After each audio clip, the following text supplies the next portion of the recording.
Hey there, English learners. Welcome back to the NHถี่podcast, your go-to English podcast for learning English and improving your life. I'm Aaron. I'm Evan.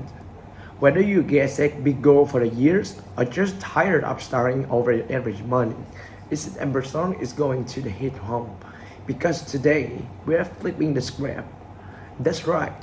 We're not talking about setting more goals. We're talking about building systems. Simple daily structures that help you succeed without burning out or feeling of failures. Yep, we've all been there, writing down a list of big dreams, feeling super motivated, and nothing happens. The goals stay on paper, on real life take over. That's why this episode is so important. Goal give you directions, but system give you progress. So today, we're diving into how to build a kind of system that quietly, consistently enhances your life. And of course, we create a free PDF guide for this episode with all the key points, comprehension questions, and grammar exercises, so you can take action and improve your English. Mhm.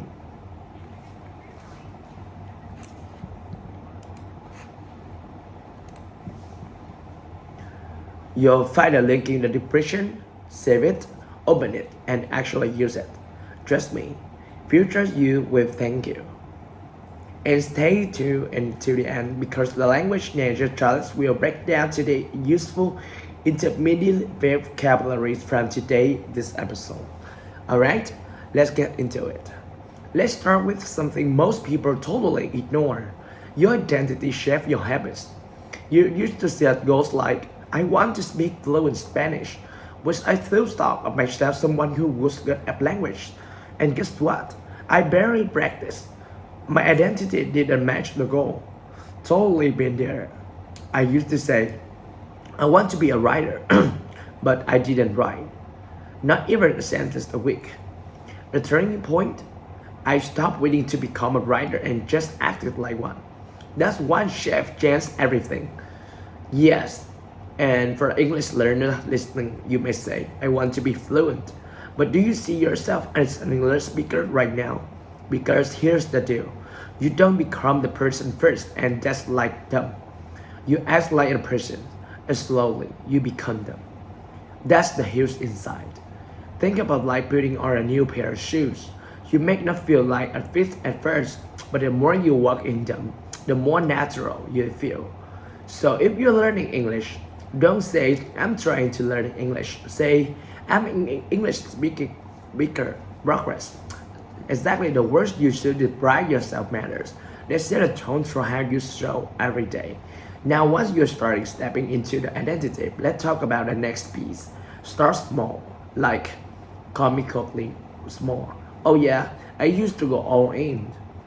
I studied 2 hours every night, which lasted exactly 2 nights. But then I learned a trick. Start with just 1 minute. I committed reading Spanish for 60 seconds before bed. Funny enough, I usually go for 10. Because that 1 minute builds momentum. It's like rolling a tiny snowball down a hill. It doesn't look like a fresh into the avalanche. The secret is how much you do. It's how often you do it. Totally. The consistency builds confidence. And confidence builds capability. It's not flashy, but it works. If you're trying to build an exam, just start by reading in one sentence a day. Exactly. So keep it so improve your brain coming up with skill.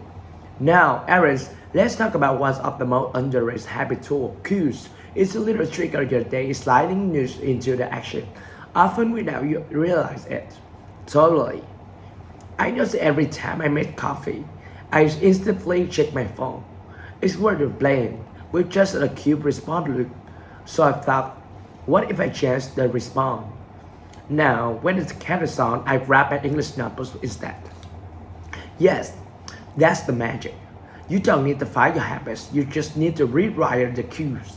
Pairing easiest routines like brushing your teeth and making breakfast with a tiny habits like listening to English podcasts. If you always check your phone in the morning, make your phone clock screen says, name 3 things in English. That's the cue alone can spark practice, even before you open an app. Now let's move from invisible to the visible. Your environment plays a huge role in shaping your actually do. It's like your silent teammate or your biggest saboteur. Totally agree. I have a beautiful insurance I want to use the English notes, but I kept it in a drawer, out of sight, out of mind. The moment I left on a nightstand with a pen up top, it became part of my routine. No mentor at first required. That's the key. You don't need more motivation, you need bigger triggers. Your environment should whisper to you, hey, it's time for this. Like when I leave my headphone next to my toothbrush, it's my cue to play in English podcast while brushing. Love that. It's like setting up a little traps, but for a good habit. Instead of fighting bad ones, you just learn headphone automatic. Exactly. And for all English learners out there, it's a fun trick. Make your environment speaking English to you. Stick post-it in your mirror questions like, what did I learn today? Or how do you feel right now in English? Oh, I like that. Or keep your favorite English YouTube video open in a browser tab. So it's waiting for you like a friend. That's how you make English part of your environment. And once your environment is working with you and with against you, here's got my fun part, tracking. I used to think that tracking was all about pressures and perfection, but it's actually habit and momentum. There's something so satisfying by seeing progress built, even in tiny steps. Yes, it's like planting seeds and letting little green shoots pop up. I started marking a small tick on my calendar every time I practiced English for 10 minutes.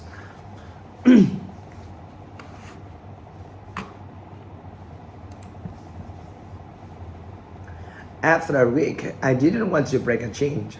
That visual progress made me motivated to keep going, right? And it doesn't have to be fancy. Stick notes, a tally notebook, a habit tracking app, anything that will remind you, hey, look at how far you come. Progress fuels motivations like nothing else. Exactly. And if you're learning English, don't stress for always perfectly every day. Instead, tracking the time a show up. 10 minutes reading, 5 minutes speaking, whatever it is. That effort, that's your real win. Alright, now let's talk about invisible force that everyone forget what building good habits. Willpower.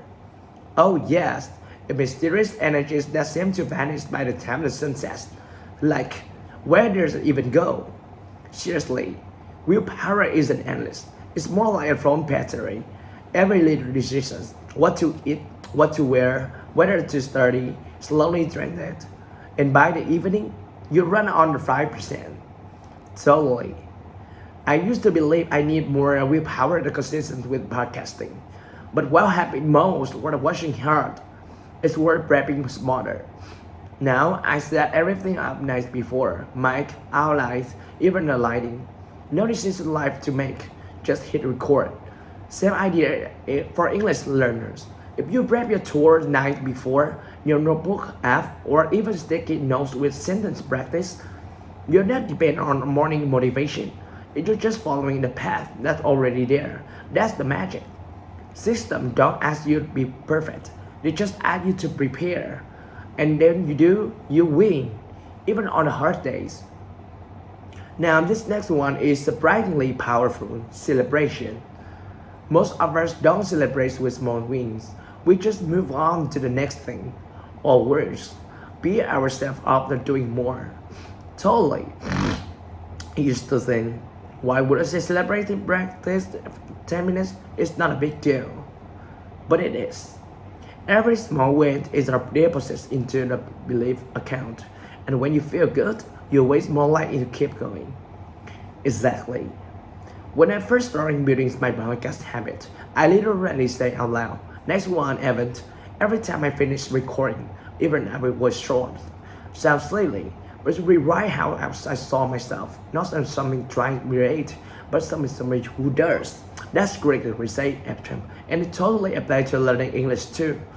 After your next study sections, even just 5 minutes, pause, smiles, give yourself a high five in the mirror, or says, I'm proud of that. That quick moment of celebration is tell your brain, hey, this matters. And that's how you turn efforts into the last habits. And finally, let's zoom out for a second. Systems are amazing, but they're even more powerful when they're connected to a bigger vision. I don't mean a perfect 10 years plan. I mean a direction, a feeling, a why. Yes, your vision is your internal compass. When I decided to improve my English years ago, it wasn't just about grammar. It's where because I want to connect with people from around the world. That deeper why I kept me going, even when progress feels slow. So true, your system gets you through the day to day, but the vision, the pull forward to get tough, that's where strength from effort in meaning, right? And if you're learning English, do this for yourself. Write somewhere visible. Why do I want to speak English? Not just for a test or job, but maybe connectivity, to feel more confident, or to grow as a person. That emotional reason will carry you much further than any goals ever could. So there's it. System over goals. They're not dramatics or glamorous, but steady, dependable, then honestly will change your life and if you stick with them. And now, let's start a major challenge for your vocabulary breakdown so you can sound smarter and better system. Challenge over to you. Hey everyone, it's Charlotte. Let's break down some useful words from today's episode so you can sound more natural and confident in your English. Ready? Let's go. Flip, meaning to turn or change something completely. Example, they decide to flip a living room layout for the fresh new vibe. Insight, meaning a deep understanding of something. Example, his conversations with the mechanic have valuable insights into how cars actually work. Barely, meaning almost, not just a little. Example, she barely made it to the bus stop before we put away. Identity, meaning how you see yourself or how others see you. Example, become a parent shape his whole identity. Momentum, meaning the force you catch something moving as it has. Example, after finally cleaning one drawer, he's gained a momentum and tackle and whole kitchens.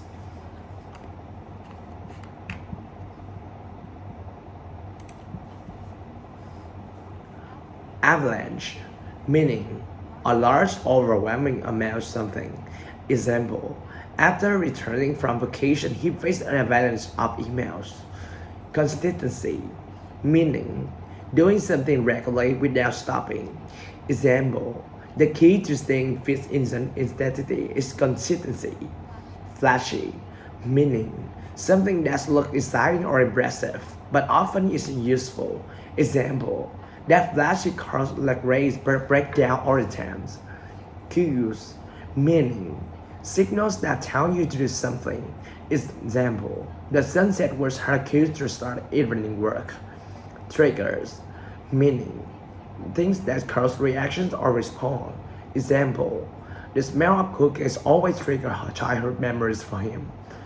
Instinctively, meaning doing something automatically without thinking. Example, she instinctively reaches her vocals and when it pick up. Saboteur, meaning someone or something that secretly reaches progress. Example, his procrastinations was hiding a saboteur of career goals. Willpower, meaning the strength to control your actions or choices. Example, it took all of his power not to eat entire cakes in one sitting. Obsessed, meaning to think or worry too much about something. Example, she used to obsess over having perfect accent, even though people understood her clearly. Outcome, meaning the final result on the action or plan.